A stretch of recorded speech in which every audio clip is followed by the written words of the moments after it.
ये ना अभी मोटरवे के ऊपर किसी ज़िम्मेदार ने ना शेखुपुरा से आगे मोटरवे के पास कहीं आग लगाई है, और ढाबे वाला वो एक गाड़ी वाला ये खड़ा है, इसने गाड़ी रास्ते में लगाई है साइड पे, तो रास्ते में दरमियान में लगा दी। पीछे सारी गाड़ियाँ कम से कम कोई 30-35 गाड़ियाँ आपस में टकरा गई हैं। मैं भी यहाँ से गुजर रहा हूँ तो मैंने देखा कि ये क्या हो रहा है, तो बहुत सारी लाइन लगी और बहुत सारी गाड़ियों का ना सत्यानाश हो गया। उसने ज़िम्मेदार ने सोचा नहीं कि मैं क्या कर रहा हूँ, और कितने लोगों का नुकसान हो गया, पता नहीं क्या क्या लोगों के चोटें भी लग गई हैं, बड़ा सारा एक्सीडेंट हो गया।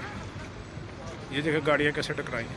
ये अभी जुमे के बाद का टाइम है, मैं इधर से गुजर रहा फैसलाबाद से लाहौर जा रहा था, तो ये देखा मैंने क्या हाल है इसके रास्ते में। अल्लाह बचाए, उस बंदे ने सोचा नहीं कि मैं क्या कर रहा हूँ। थोड़ी सी आग लगाई है, सारी गाँव उसकी तरह आग लग गई है, दरख्तों वगैरह में सारी गाड़ियाँ टकरा गई हैं। बस बहुत सारे लाइन लगी हुई।